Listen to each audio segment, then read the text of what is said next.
संत रामपाल जी महाराज एक ऐसे महान संत जिन्होंने अपनी सतभक्ति, तत्व ज्ञान, करुणा और सेवा के बल पर समाज में नई मिसाल कायम की है। संत रामपाल जी महाराज की अगुवाई में उनके सभी सतलोक आश्रमों से समाज कल्याण के अद्भुत कार्यों ने समाज को सुनहरे भविष्य की एक नई उम्मीद दिखाई है। संत रामपाल जी महाराज से नाम दीक्षा लेने के बाद लाखों लोगों की लाइलाज बीमारियां जैसे कैंसर, एड्स आदि ठीक हुई। संत जी के ज्ञान से प्रेरित होकर उनके अनुयायियों ने लाखों यूनिट रक्तदान किया। संत जी ने लाखों बहन बेटियों का दहेज मुक्त विवाह करवाया।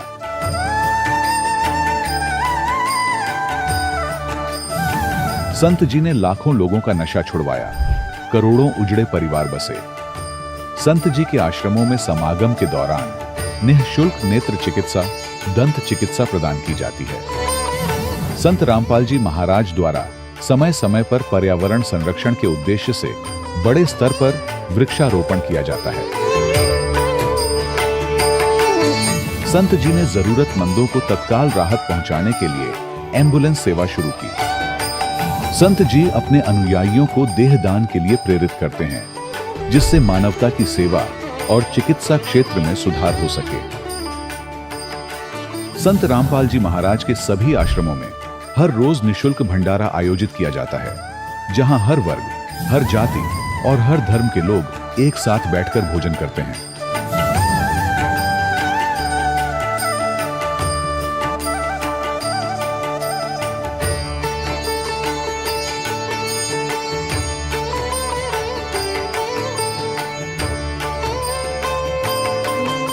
संत रामपाल जी महाराज की अन्नपूर्णा मुहिम ने गरीब और बेसहारा लोगों के जीवन में एक नई ऊर्जा और उम्मीद को जन्म दिया है। घर घर खाद्य सामग्री और जरूरी मदद पहुंचाकर संत रामपाल जी महाराज ने लोगों को दुख और मजबूरी से लड़ने की ताकत प्रदान की है।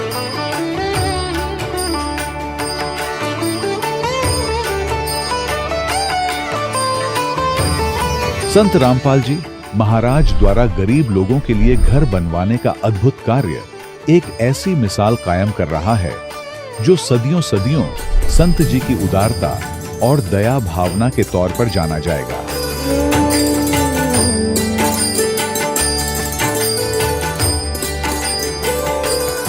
संत रामपाल जी महाराज के आश्रम में हजारों बुजुर्गों को सम्मान और प्यार के साथ जीवन जीने का अवसर मिलता है। उनके खाने, रहने और स्वास्थ्य की पूरी जिम्मेदारी संत रामपाल जी महाराज उठाते हैं। अनाथ बच्चों के लिए संत रामपाल जी महाराज के सभी आश्रम किसी वरदान से कम नहीं। यहाँ उन्हें शिक्षा, संस्कार और भविष्य के लिए बेहतर अवसर प्रदान किए जाते हैं। चाहे बाढ़ हो, भूकंप या महामारी, संत रामपाल जी महाराज और उनके अनुयायी हमेशा ही जरूरतमंदों के लिए सबसे आगे खड़े रहते हैं। कोविड महामारी के दौरान संत रामपाल जी महाराज के आश्रमों से करोड़ों लोगों के लिए भोजन, दवाइयां और जीवन रक्षक सामग्रियां उपलब्ध कराई गई। चाहे गरीब की मदद हो या किसी शोषित और पीड़ित वर्ग के हक और सम्मान की लड़ाई, संत रामपाल जी महाराज ने हमेशा ही उनकी दबी आवाज को सरकारों तक पहुंचाया है और उन्हें उचित न्याय दिलवाने में अहम भूमिका अदा की है। समाज में आध्यात्मिक और सामाजिक मूल्यों के प्रति जागरूकता लाने में संत रामपाल जी महाराज हर कदम पर मानवता के सच्चे सेवक साबित हुए हैं। संत रामपाल जी महाराज का जीवन हमें सिखाता है कि सच्ची सेवा वही है जो निस्वार्थ भाव से की जाए। आइए हम भी इस महान सेवा के कार्य में इस महान संत से जुड़ें और संत रामपाल जी महाराज से नाम दीक्षा लेकर अपने जीवन को धन्य बनाएं।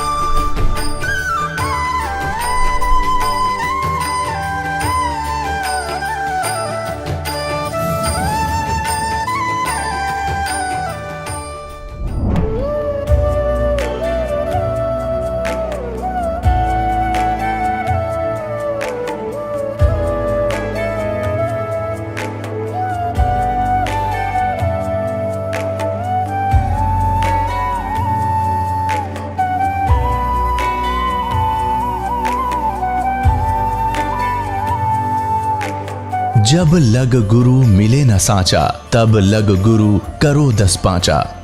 क्या गुरु बदल सकते हैं? क्या गुरु बदलने से पाप लगता है? आध्यात्म के इस मैदान में आखिर सही गुरु कौन है? गीता जी में वर्णित तत्वदर्शी संत कौन है? इन सभी प्रश्नों के उत्तर जानने के लिए अवश्य सुनिए जगत गुरु तत्वदर्शी संत रामपाल जी महाराज के मंगल प्रवचन।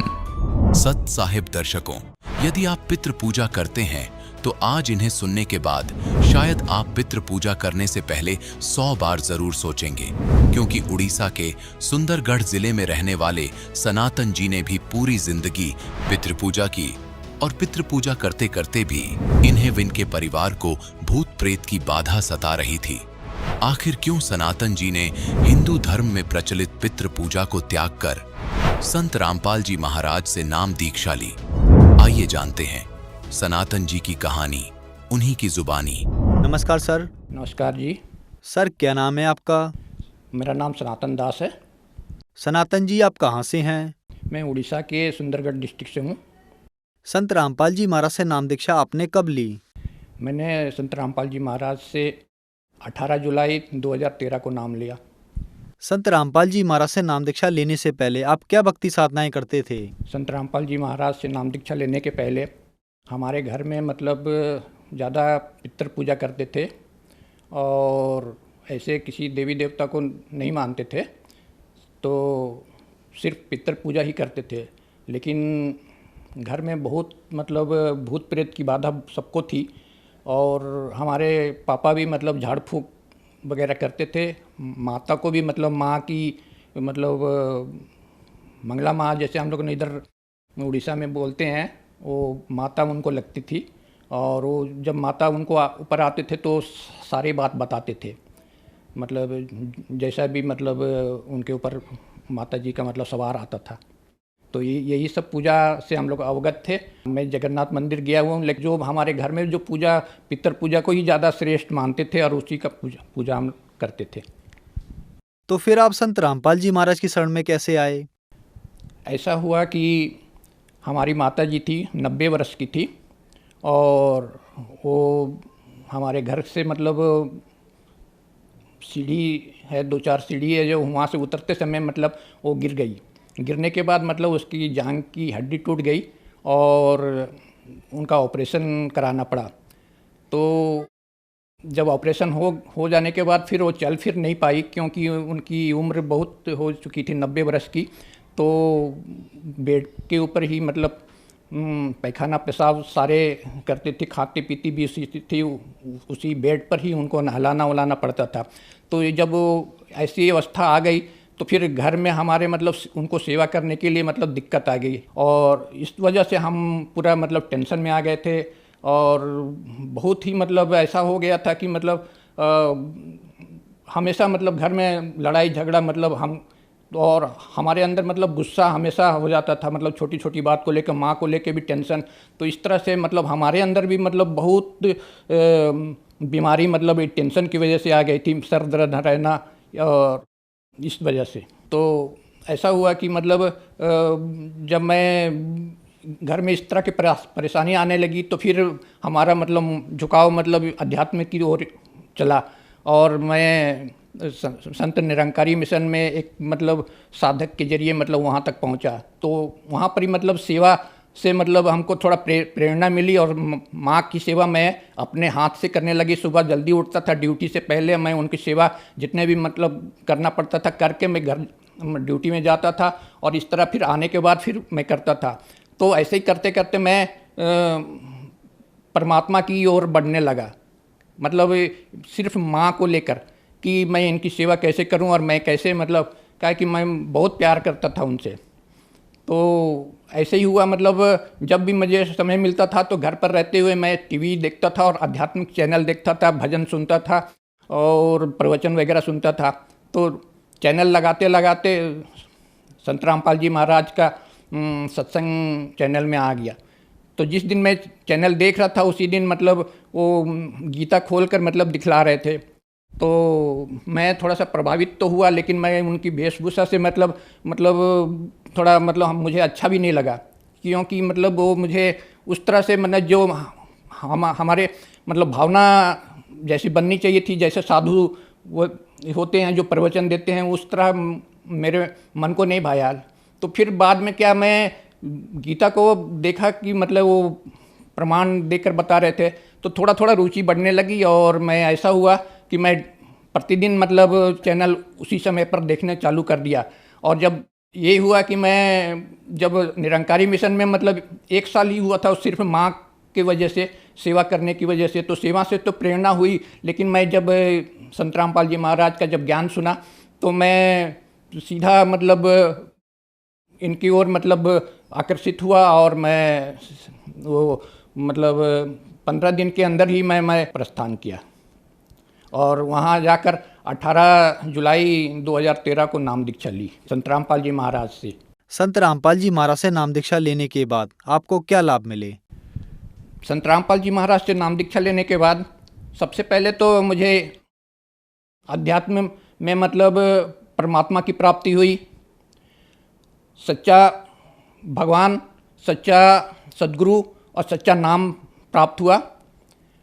दूसरा क्या है, हमारे मतलब मानसिक रोग, जैसे मतलब हमारे आर्थिक स्थिति को लेकर मानसिक तनाव भी हमारे बहुत थे। मतलब बहुत कम सैलरी में प्राइवेट जॉब करता था टेक्निकल लाइन में, तो बहुत कम ही मतलब बहुत मेहनत करनी पड़ती थी और सैलरी बहुत कम मिलती थी।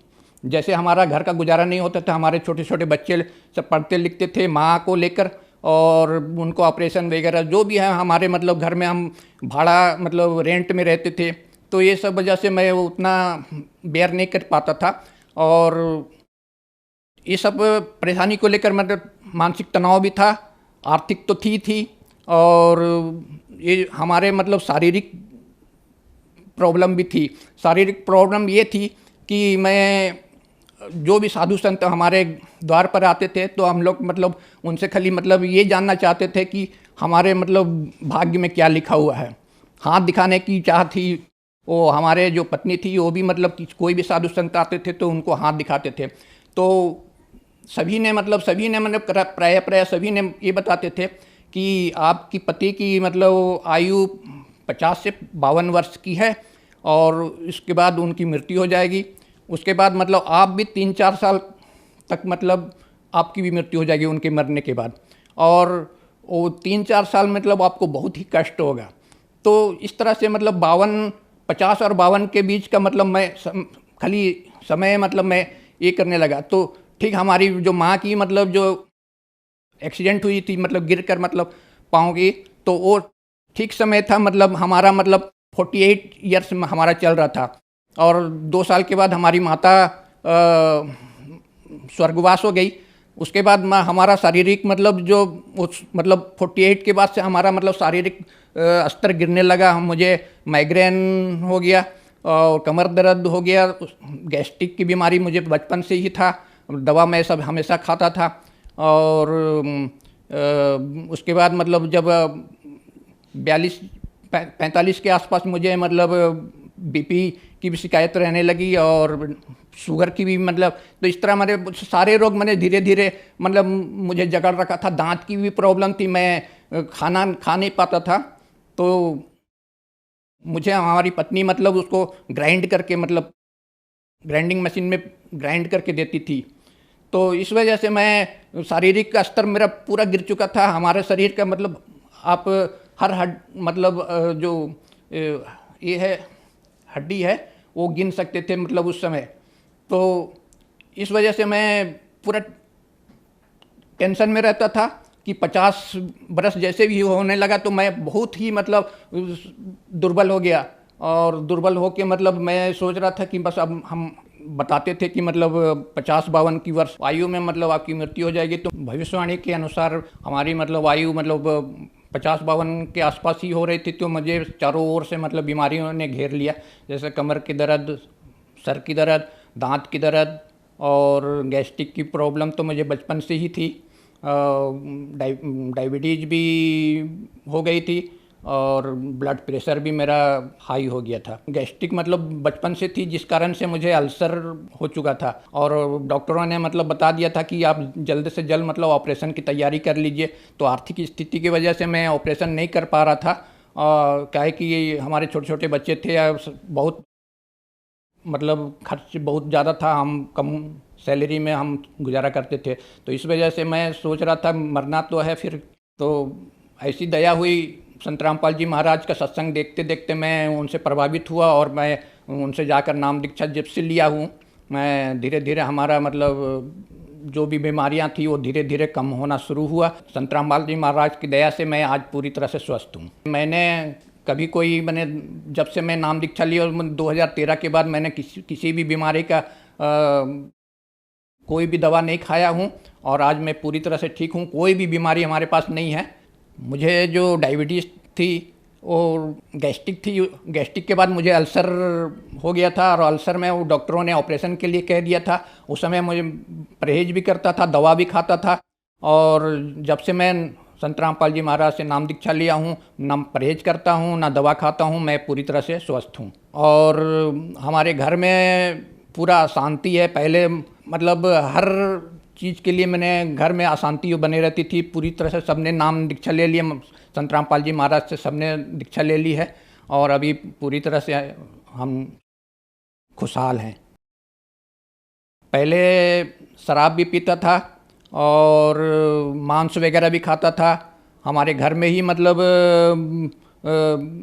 मुर्गी बकरी कटते थे, मतलब जो हमारी जो पितर पूजा वगैरह होती थी उसमें मतलब इसी का बलि देकर मतलब वो हमारे घर में ही बनता था और हम लोग खाते थे। इसके हम लोग आदी थे और जब से मुझे मतलब गैस्ट्रिक और अल्सर की ये प्रॉब्लम हुई तो मैं धीरे धीरे ये सब कम कर दिया। लेकिन मालिक के शरण, संत रामपाल जी महाराज के शरण में आने के बाद मैं बिल्कुल ये सब छूता भी नहीं हूँ और अभी पूरी तरह से स्वस्थ हूँ। सर, संत रामपाल जी महाराज से नाम दीक्षा लेने के बाद आपको बहुत सारे लाभ प्राप्त हुए। तो जो दर्शक आज आपको टीवी पर देख रहे हैं और वो भी संत रामपाल जी महाराज से नाम दीक्षा लेना चाहते हैं तो कैसे ले सकते हैं? अभी बहुत सारे चैनल में संत रामपाल जी महाराज जी का सत्संग आता है। उनके सत्संग के दौरान नीचे पीली पट्टी चलती है, उसमें आश्रम के फ़ोन नंबर चलते हैं और उस फ़ोन नंबर से आप कांटेक्ट करके अपने नज़दीकी नामदान सेंटर का पता कर सकते हैं और वहां जाकर नाम दीक्षा लेकर अपना कल्याण कर सकते हैं।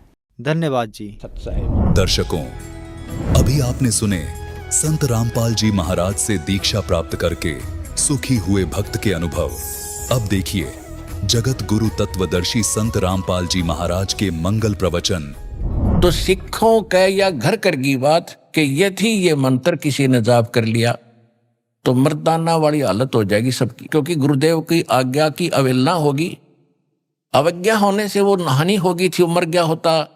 इसलिए कोई सिख बच्चा इस मंत्र का जाप ना करके गुरु नानक साहिब जी के वचनों की अवहेलना करके दंडित ना हो जा, दोषी ना बन जा, इसलिए इन्होंने इस मंत्र को लिया नहीं।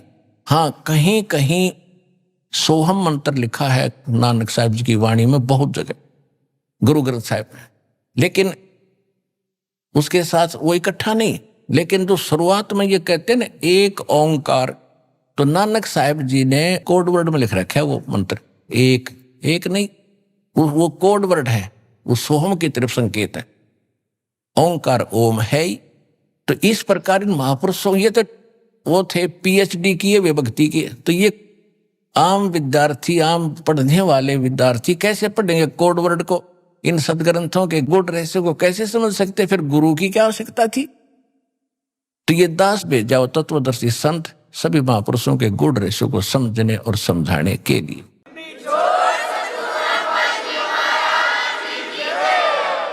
तो प्रसंग तो चल रहा है कि हमारे एक तो सदग्रंथ सबसे पहले सुख संवेद, फिर गुरु ग्रंथ साहिब और नानक साहिब जी की जो लीला में लिखा है कि वो मंत्र जाप करते, फाइनल हो गया कि नानक साहिब जी का मोक्ष पूरे सिख समुदाय मानता है और सभी ये राधा स्वामी पंथ निकला ही गुरु ग्रंथ साहिब को पढ़कर इन्होंने अलग से अपनी खिचड़ी पकाई है और ये नाम गलत जाप करते हैं और नानक साहिब जी को मुक्त मानते हैं कि तो महापुरुष थे, ये पूर्ण मोक्ष हुआ है। तो उनका मोक्ष हुआ किस मंत्र से है? तो उसी मंत्र से अपना मोक्ष होगा, बात बनाने से नहीं हो सकता।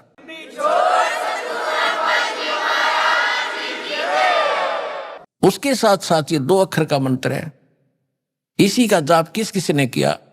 नामा छिपा ओम तारी पीछे सोहम भेद बिचारी सार शब्द पाया जदलोई आवागवन बहोर ना होई।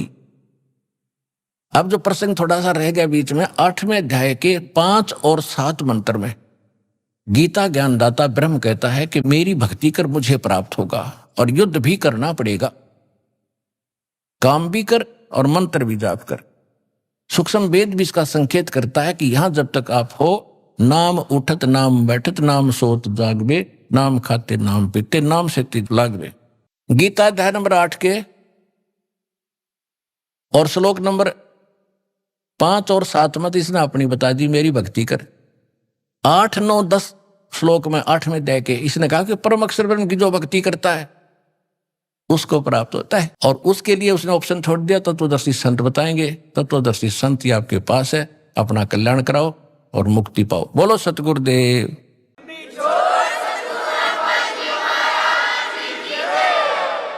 परम पिता परमात्मा पूर्ण ब्रह्म कबीर देव कबीर साहब, अल्लाहू अकबर, अल्लाह कबीर, परम अक्षर ब्रह्म जी की असीम कृपा से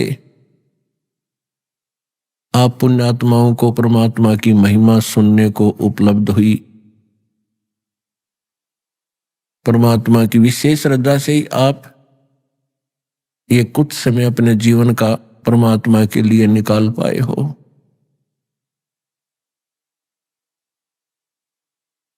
आदरणीय गरीबदास साहिब जी ने परमात्मा से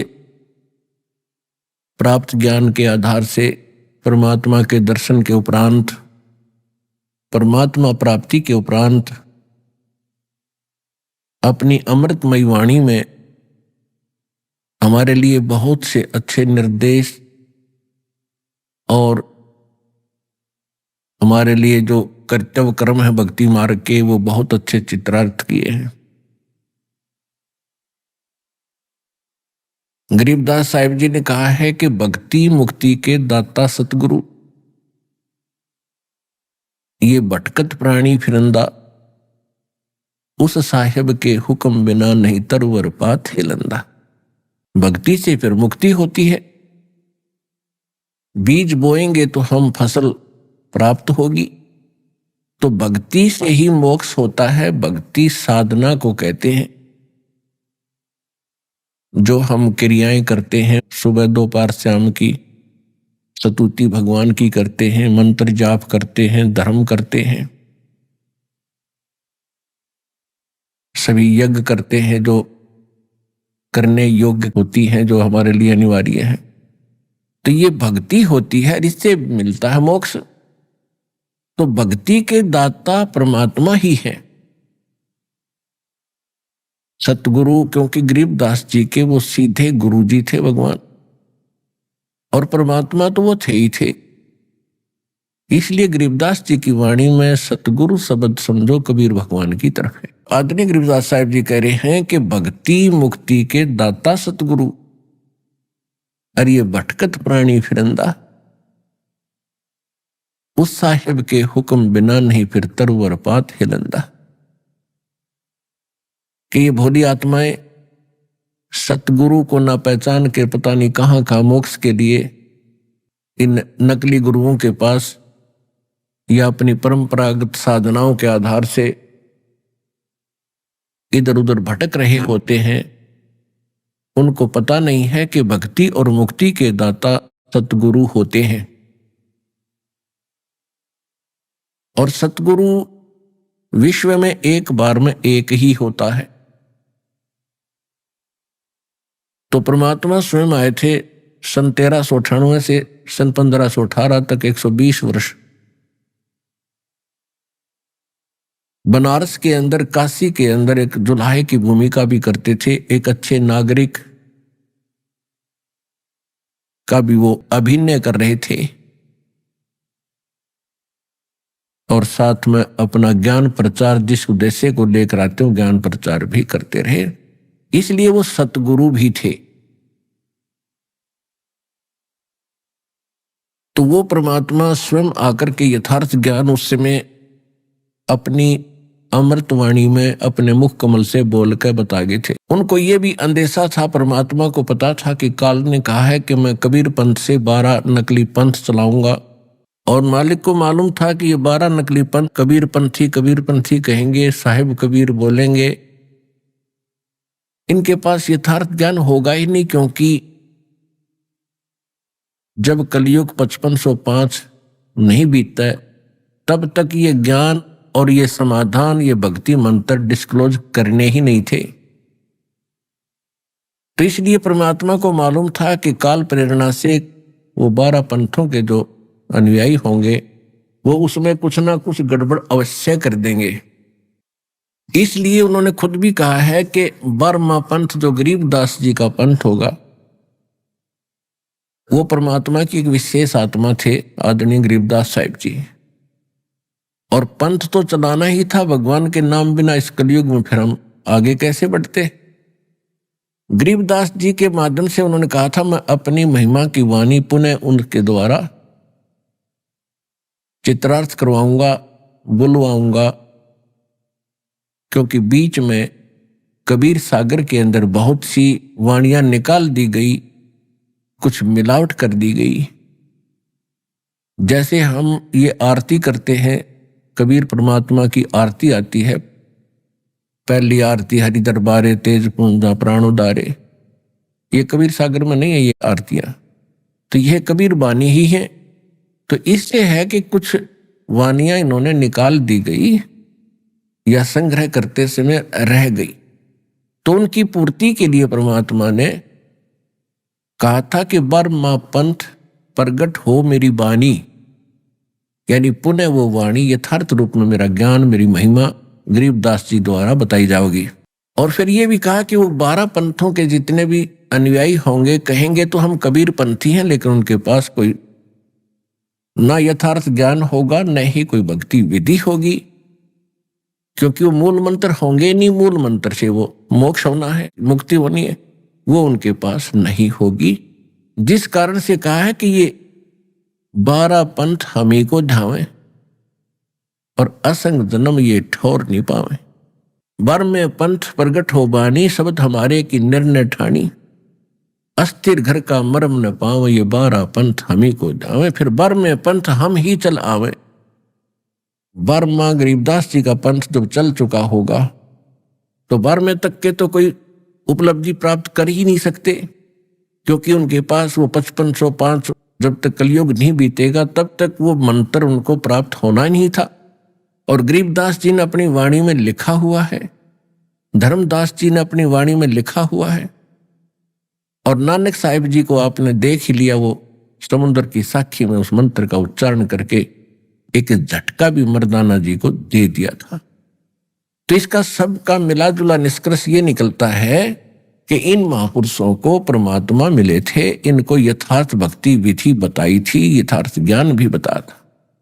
इनके ऊपर एक साथ में एक प्रतिबंध भी लगा दिया था कि अभी इसको डिस्क्लोज ना करना। धर्मदास मेरी लाख दुआई, ये सार शब्द कई बार न जाई, सार शब्द बाहर जो पर ही, ये बिचली पीढ़ी हंस न तरही।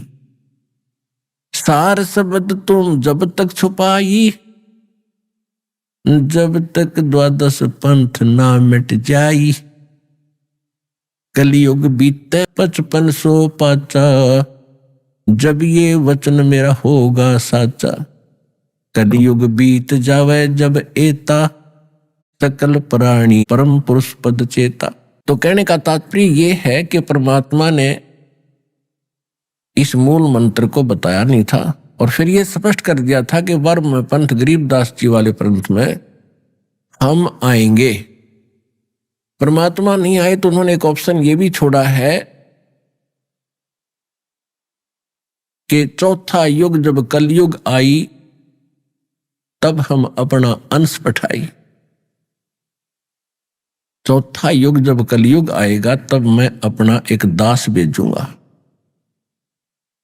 और सकल सृष्टि परवानी खोई, पूरा विश्व दीक्षा लेगा। काल फंद छूटे नर लोई, सकल सृष्टि परवानी खोई।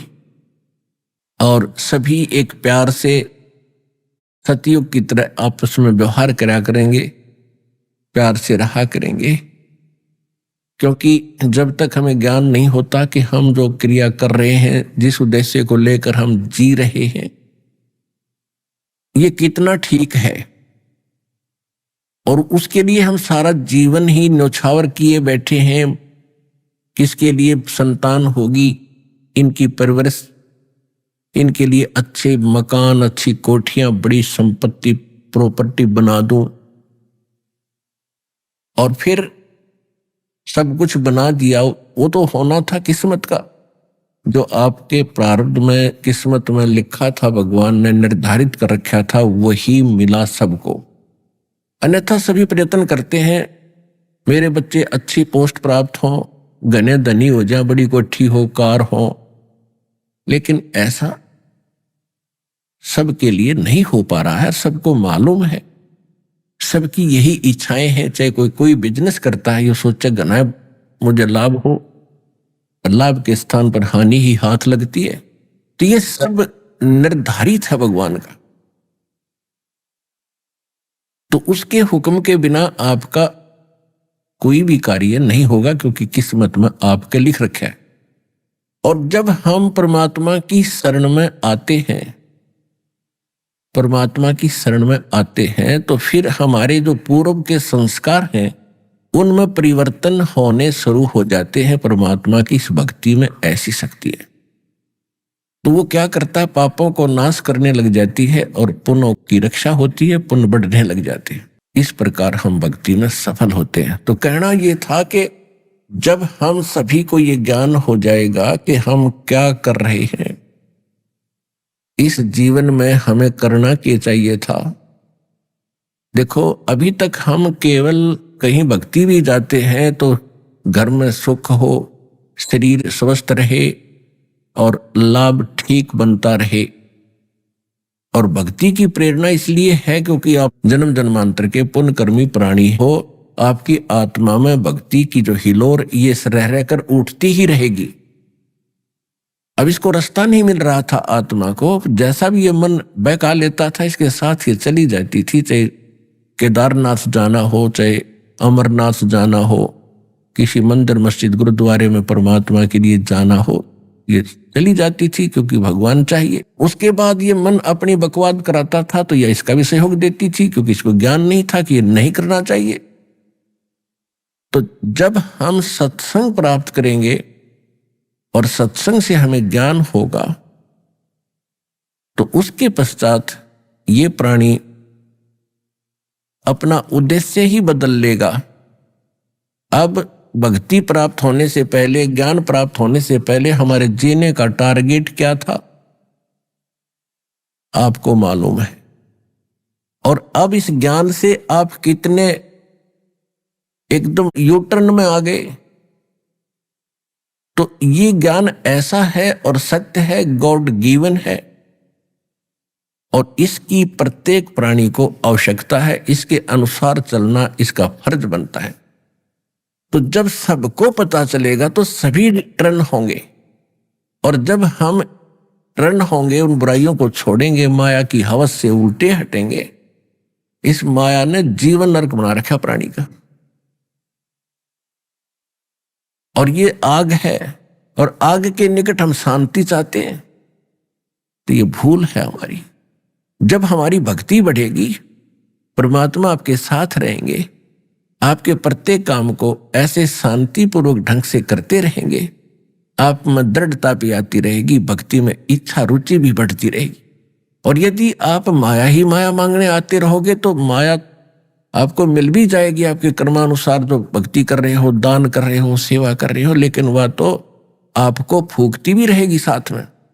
और जब परमात्मा अपने अनुसार आपको बनाकर देगा एक्टिविटी, तो फिर वो आग फूकती नहीं, वो उचित काम जो आपने उससे लेना है वो एक परमात्मा ने प्रॉपर ढंग से उसको सेटिंग कर दी जाती है। आपको उतना ही लाभ देगी जितनी आवश्यकता है। जलने नहीं देगा भगवान आपको एक ऐसा इंस्ट्रूमेंट बना दिया जाता है इस भक्ति के माध्यम से, तो फिर हम अपने आप शांत होते चले जाएंगे और फिर ज्ञान होगा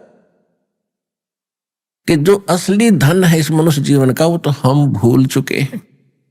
हम विद्यार्थी हैं, और यदि विद्यार्थी विद्या छोड़ करके उस विद्या काल में यानी स्टूडेंट टाइम में और ऐसे ही बकवादों में लगा रहता है तो उसका भविष्य व्यर्थ होता है, अंधकार में होता है। आपको खूब पता है।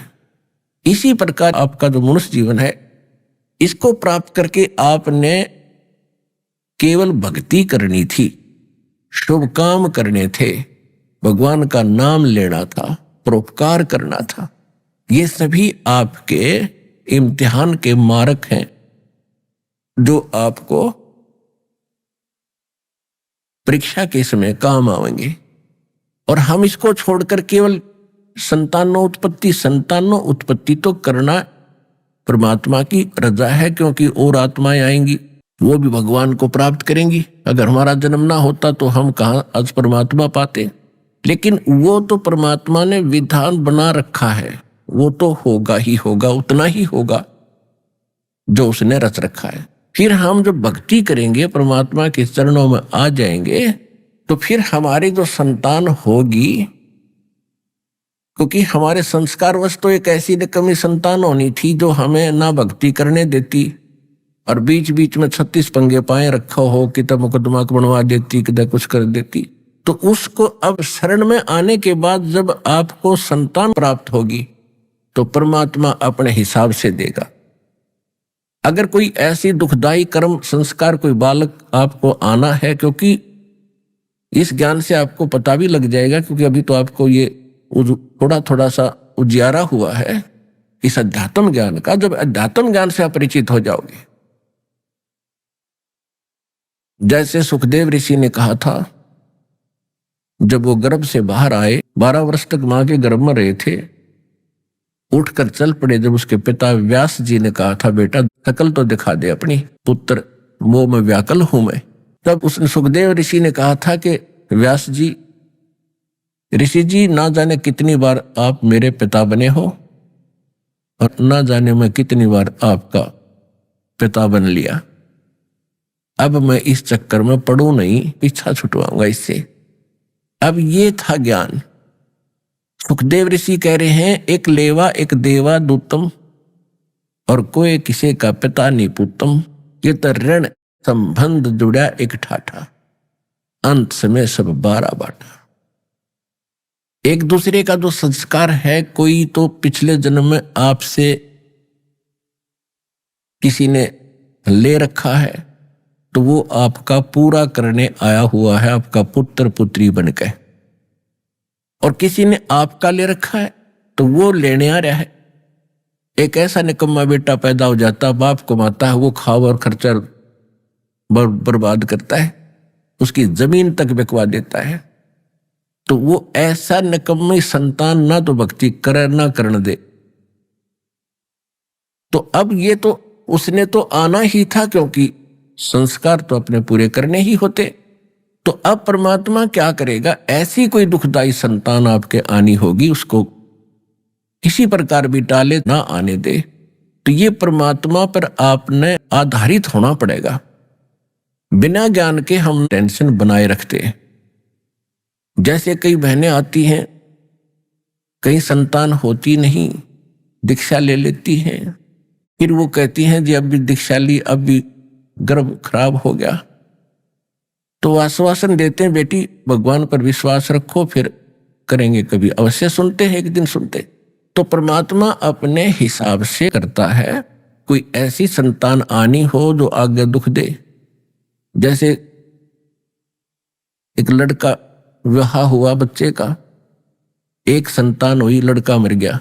उसका इतना संस्कार था उस माता पिता के साथ, क्या लाभ हुआ उसको? कुछ दिनों के बाद वो पुत्र भी मर गया और वह उसकी पत्नी भी मर गई, माँ बाप दोनों शेष।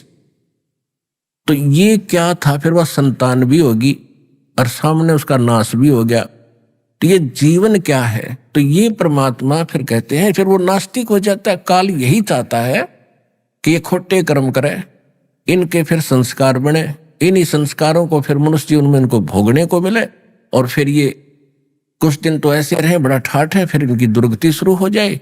और भक्ति जो ये करते हैं, शास्त्र विधि को त्याग कर मनमाना आचरण करते हैं, उनसे इन संस्कारों में कोई परिवर्तन होना ही नहीं।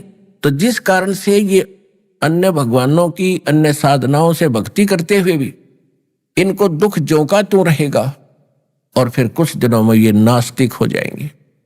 तो काल ये चाहता है कि नास्तिक हो जाएं, भगवान की आस्था रही नहीं। जब परमात्मा आते हैं, कलयुग का वो समय आता है, तब तक ये सोचता है इनको नास्तिक बना दूं, इनको कट्टर बना दूं, दुराचारी बना दूं, रिश्वतखोर बना दूं।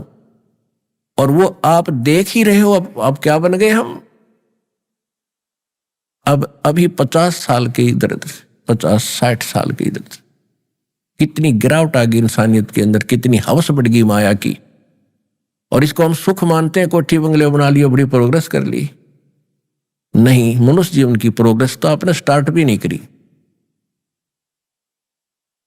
तो कहने का भाव यह है कि जब हम इस अध्यात्म ज्ञान से परिचित होंगे, एक तो हमें संतुष्टि होगी कि परमात्मा जो कर रहे हैं, अगर आप परमात्मा के हो चुके हो और उसने आपको अपनी शरण में ले लिया है, तो अब भगवान गलत होने नहीं देंगे। ठीक है, हम जीव हैं, और जीव संज्ञा में हमें चिंताएं भी बनती हैं, टेंशन भी बन जाती हैं, और मन में आए बिना रह नहीं सकता कि हे भगवान ये क्यों हो गया, ये कैसे हो गया। लेकिन फिर ये ज्ञान और परमात्मा की भक्ति आके आपको बहुत सपोर्ट देती है मन आत्मा को, कि परमात्मा ही जब कर रहा है तो ये ठीक ही होगा। तो हम फिर तुरंत शांत हो जाते हैं। तो हमारी आधी से ज्यादा टेंशन तो इस ज्ञान से मिटेगी कि परमात्मा जो कर रहे हैं ये गलत कर ही नहीं सकते। फिर दूसरा कारण होगा कि हो सकता हमसे कोई त्रुटि हुई हो, तो भगत आत्मा फिर अपने अंदर कोशिश करते हैं, झांकना चाहते हैं कि हमसे कोई ऐसी गलती ना बन गई हो जिससे भगवान का पंजा उठ गया हो सिर से। तो वो भी हमने खोजना पड़ेगा। ये भी कारण हो सकता है किसी हानि का। तो इस प्रकार फिर हम सावधान होकर चलेंगे तो परमात्मा का आपके ऊपर आशीर्वाद सदा बना रहेगा, फिर आपको यहां से पीछा छुटवाएंगे। अब जैसे विद्यार्थी का जो काम होता है, शिक्षा ग्रहण करे, जो भी अपना सिलेबस होता है उसको पूरी तरह कवर करे, और एग्जाम के अंदर फिर पास होगा ही होगा। तो इसी प्रकार मनुष्य जीवन आपको प्राप्त हुआ है, ये केवल भक्ति के लिए मिला था, तो संस्कार बनाने और संग्रह करने के लिए बना था।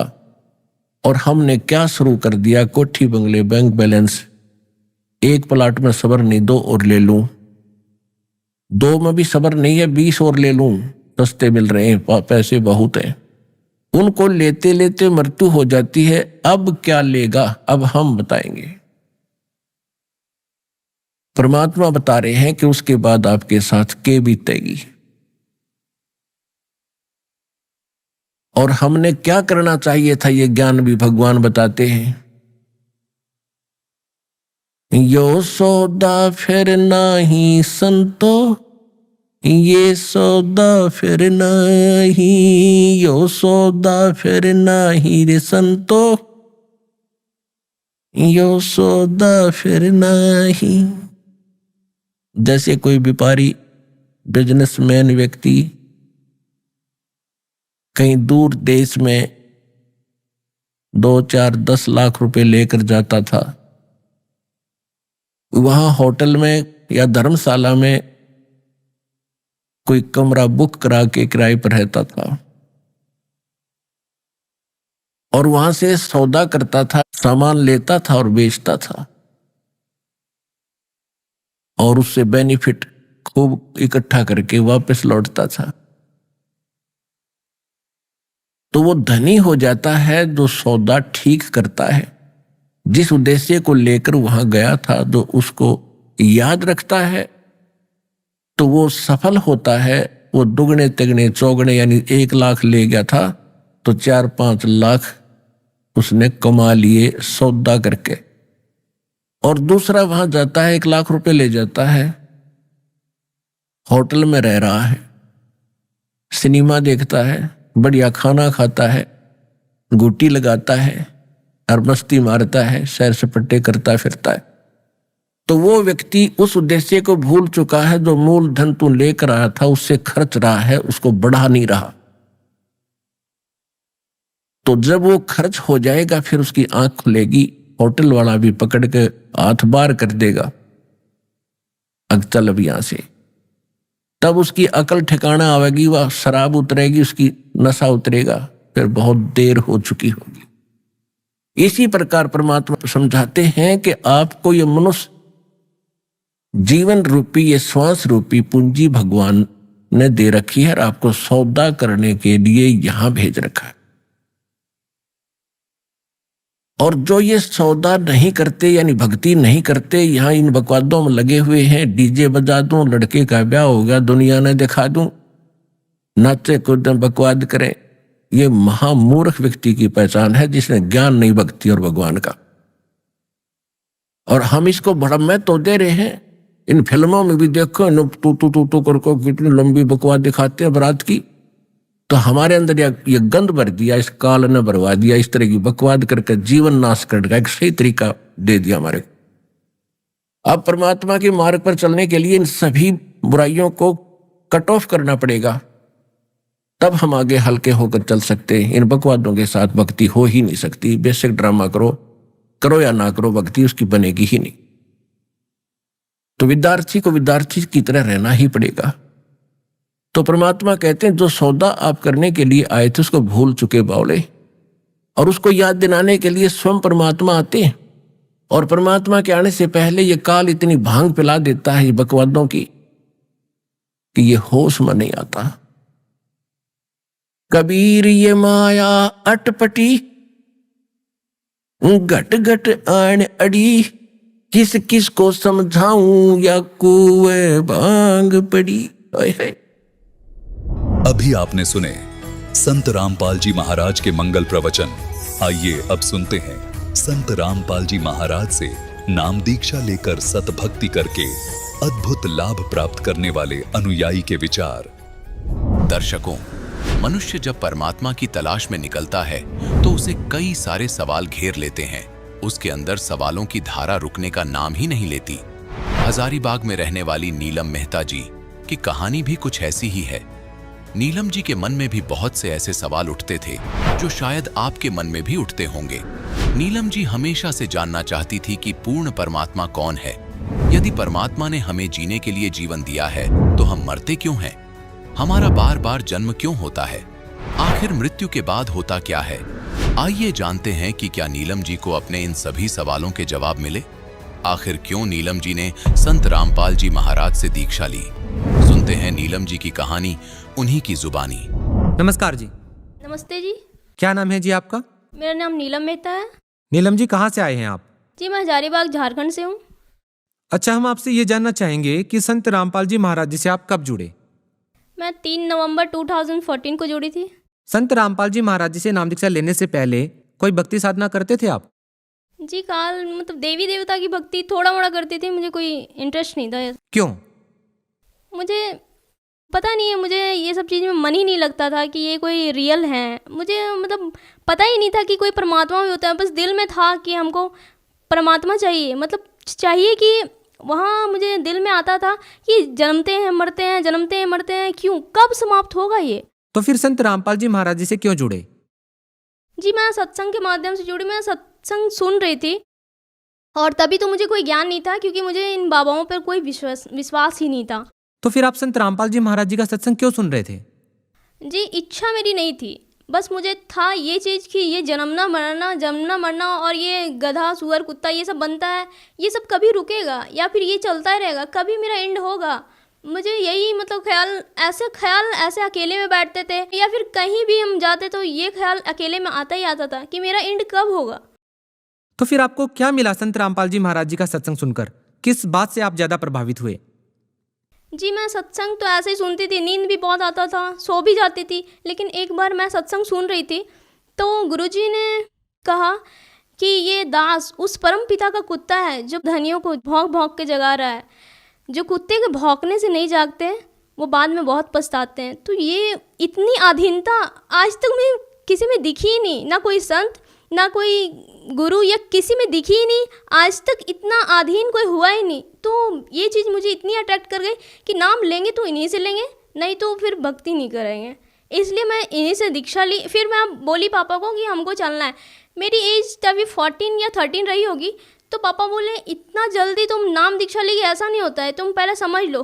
क्योंकि शायद उनको लगा होगा कि बहुत बच्ची है, मेरी मदर की डेथ हो चुकी थी, तो उनको लगा कि ये हड़बड़ा गई है, ऐसे ही ये मतलब देख के और लेना चाह रही है। लेकिन नहीं, हम बहुत रोते थे कि ऐसा भी कोई है जो इतना अधीन से कोई बोल रहा है कि उस परम पिता का कुत्ता है, बोल रहा है कि हम लोग धनी हैं और वो अपने आप को कुत्ता बता रहे हैं। तो ये चीज़ मुझे बहुत अट्रैक्ट की। अच्छा, आप ये बताइए कि जो भक्ति साधना चलती आ रही है भक्त समाज में और जो संत रामपाल जी महाराज जी भक्ति साधना बता रहे हैं, वो किस तरह से अलग है? जी, जो भक्ति साधना समाज में चल रही है उसका कोई आधार ही नहीं है। बस जो पूर्वज से चलता आ रहा है वो चलता आ रहा है।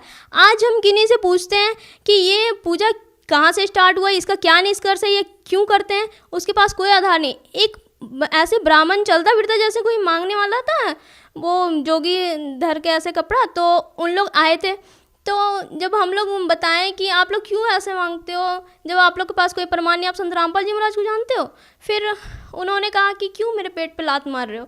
तो ये बात बिल्कुल समझ में आ जाता है कि उन लोग सिर्फ उन लोग का काम है मांगना और खाना। उन लोगों के पास कोई ज्ञान नहीं है, ना कोई शास्त्र का ज्ञान, ना कोई आध्यात्मिक ज्ञान। नहीं, आप ये बताइए ना, इतने सालों से कोई भक्ति साधना चली आ रही है और अब संत रामपाल जी महाराज जी कह रहे हैं कि जो भक्ति साधना है वो शास्त्रों के विरुद्ध कर रहे हैं लोग, और जो साधना संत रामपाल जी महाराज जी बता रहे हैं वो शास्त्रों के अनुसार है। जी, पहले मानव अशिक्षित थे, शिक्षा अब मिली है। पहले अशिक्षित थे और जो गुरु हैं वो जो धर्म गुरु थे, पहले जो भी ब्राह्मण थे, उनके पास जो ज्ञान था वो शास्त्रों के अनुसार नहीं था। भले वो शास्त्र पढ़ते थे, लेकिन बोलते हैं ना गुरु बिन ज्ञान नहीं होता, तो वैसे ही उनके पास वो यथार्थ ज्ञान नहीं था। वो ज्ञान नहीं था जिससे मोक्ष प्राप्ति हो सके। ज्ञान था लेकिन उसका कोई मतलब निष्कर्ष नहीं था। ऐसे हम शिव की भी कर रहे हैं, ऐसे हम ब्रह्मा की, विष्णु की और ऐसे दुर्गा की भी कर रहे हैं, लेकिन मोक्ष नाम की कोई चीज़ थी ऐसा हमको पता ही नहीं था। समझ में आता था ना कि मोक्ष बहुत कठिन है, जो हमें जंगल में जाकर मिलेगा, जंगल में जाकर तपस्या करना, इतना कौन हार्ड काम करेगा। आज हमें पढ़ना है, खाना है, इतना सारा काम है, कोई जंगल में जाकर करेगा, ये बहुत कठिन काम था। ये मतलब दिमाग से निकाल दिया था कि ये सब भी कोई चीज़ होती है। तो फिर जब हम ज्ञान सुने अपने गुरुजी का, संत रामपाल जी महाराज का, तब पता चला कि ज्ञान होता वास्तव में क्या है। फिर भी जैसे श्रद्धालु होता है वो किसी संत से जुड़ता है तो वो चाहता है कि जो वो भक्ति साधना कर रहा है उससे उसको लाभ मिले। तो हम आपसे ये जानना चाहेंगे कि संत रामपाल जी महाराज जी से नाम दीक्षा लेने के बाद, उनके द्वारा दी गई भक्ति करने के बाद क्या आपको कोई लाभ मिला जिससे आप ये कह सकें कि वास्तव में आपके जीवन में सुधार आया है? जी, लाभ मुझे ये मिला कि मुझे बचपन से ही एक प्रॉब्लम बचपन से ही थी। वो प्रॉब्लम थी साइनस की। मुझे इतने मतलब डेली उठ के 10 से 15 बार छींकना था। ये छींकना एकदम यूनिवर्सल ट्रूथ के जैसा था मेरे लिए। हमेशा छींकते थे, नाक से पानी बना, तौलिया भीग जाता था, सोते तो भी गिरते रहता था, तौलिया भीग जाता था, बेडशीट भीग जाता था, लेकिन वो रुकता नहीं था। जब मैं संत रामपाल जी महाराज से दीक्षा ली 2014, तो मैंने जैसे गुरुजी से जब मिली, तो जब गुरुजी मिले, जब आशीर्वाद दिए, आशीर्वाद मात्र से, उसके बाद वो बीमारी आज मेरा नहीं है, बिल्कुल ठीक हो गया वो बीमारी। जी, एक बार अभी मैं पढ़ाई करती हूँ तो घर से बाहर रहती हूँ, तो वहाँ से मुझे आना था। ऐसी छुट्टियाँ हो जाती है तो सभी निकल जाते हैं बच्चे, तो मुझे लगा कि मैं कल जाऊँगी। फिर पापा बोले कि नहीं, आ जाओ आज ही। तो बहुत लास्ट गाड़ी बच रहा था, शाम की गाड़ी, जो मेरे घर तक छोड़ती। वैसे बीच बीच में स्टॉपेज करके मुझे जाना पड़ता। तो मैं सोची कि ये लास्ट गाड़ी चल रहा है, मैं इतना तैयार होकर इतना बजे निकल जाऊंगी। लेकिन हुआ ये कि मेरा लेट हो गया 2 या 3 मिनट के लिए, वो गाड़ी खुल चुकी थी। वो गाड़ी खुल चुकी, मैं बहुत पछताई कि ये क्या हुआ, फिर से मुझे गाड़ी चेंज करके जाना पड़ेगा, बहुत दूर घर था। तो फिर मैं फिर भी बैठ गई कि ठीक है, हम गाड़ी चेंज ही कर लेंगे, लेकिन जाएंगे घर। जब तैयार होकर निकल गए तो पता चलता है, जब मैं घर पहुँचे उससे पहले पता चल गया कि जिस गाड़ी में मैं बैठने वाली थी, जो डायरेक्ट गाड़ी थी, उस गाड़ी का 10 किलोमीटर आगे जाके एक्सीडेंट हुआ। इतना भयानक एक्सीडेंट हुआ, इतना भयानक हुआ कि आगे से तो आगे गाड़ी मारा, पीछे से भी गाड़ी आके उसको ठोका। और इतना भयानक एक्सीडेंट कि क्या हाल हुआ होगा, जो आगे से भी गाड़ी मारे, पीछे से भी गाड़ी मारे, वहाँ के जो बैठे होंगे जो यात्री, उन लोगों को क्या हाल हुआ होगा। ये मैं सोच के मेरा मतलब कलेजा काँप गया। और फिर मैं घर पहुँची, परमात्मा के धन्यवाद की कि आज मृत्यु से बचा लिया परमात्मा। आजकल एक ट्रेंड चला हुआ है कि संत रामपाल जी महाराज जी के जो भी अनुयायी हैं, वो जो शादियां करते हैं वो बिल्कुल दहेज रहित होती हैं और मात्र 16 मिनट में उनकी शादी संपन्न हो जाती है। इसके बारे में कुछ बताइए ना आप। जी, ये परमात्मा हम लोग के पर उपकार किए हैं और हमारे मतलब जो फैमिली है उन लोग के ऊपर भी, क्योंकि ये जो लड़कियों को अभिशाप मान लेते हैं कि उनको दहेज के कारण, उनकी तिलक के कारण ही उनको मतलब मारा जाता है, गर्भ में ही मार दिया जाता है उनके पहले ही, क्योंकि समाज में ये कुरीति फैल चुकी है। और इस कुरीति को गुरुजी मिटा रहे हैं। हमारे दहेज रहित शादियाँ मतलब अनेकों हो रहे हैं, हजारों हजार लाखों लाख शादियाँ दहेज रहित करवाकर परमात्मा हम लोग पे तो उपकार किए ही किए, मतलब संत रामपाल जी महाराज हम लोग पे उपकार किए हैं। फैमिली जो पिता को जिसकी 4 संतानें हो जाती है उसको मतलब कि उसका लिए मरण हो जाता है वो चीज़ कि कैसे दहेज इकट्ठा करे और कैसे मतलब तिलक दे और बेटी विदा करे, उसके बाद भी खुशी नहीं। आज लाखों ऐसे प्रमाण है, आज पेपर में यहाँ छप जाते हैं, वहाँ न्यूज़ पे आते हैं कि बेटियाँ यहाँ मर गई, वहाँ जल गई, कहीं सुरक्षित नहीं है, इतना दहेज देने के बाद भी नहीं। संत रामपाल जी महाराज के वचन से यहाँ शादियाँ हो रही है दहेज रहित।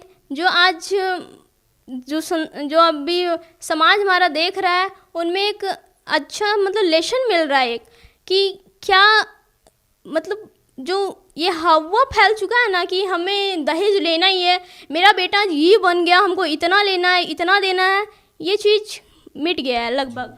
और क्या संदेश देना चाहेंगे आप संत रामपाल जी महाराज जी के बारे में?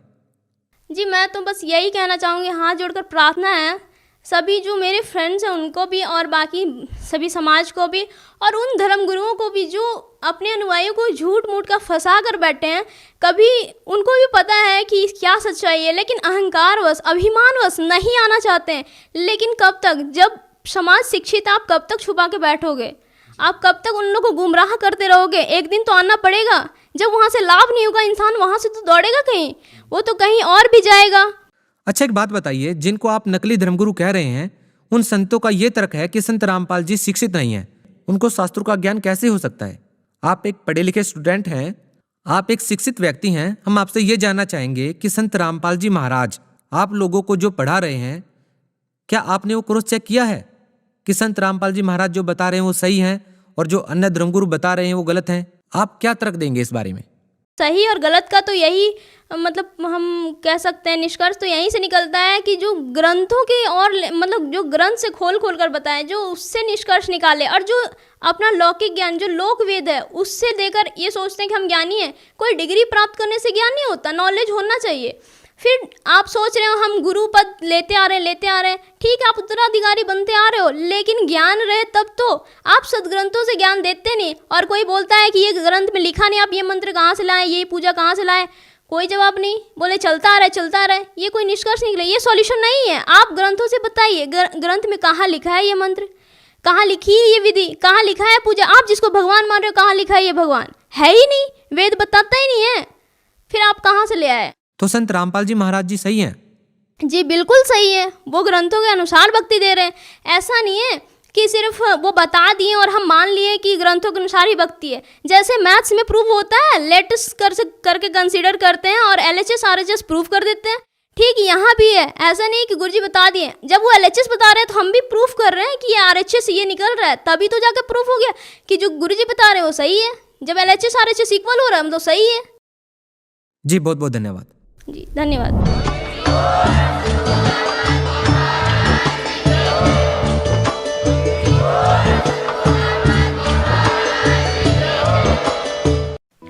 आप सुन रहे थे जगत गुरु तत्वदर्शी संत रामपाल जी महाराज के मंगल प्रवचन। अधिक जानकारी के लिए संपर्क करें।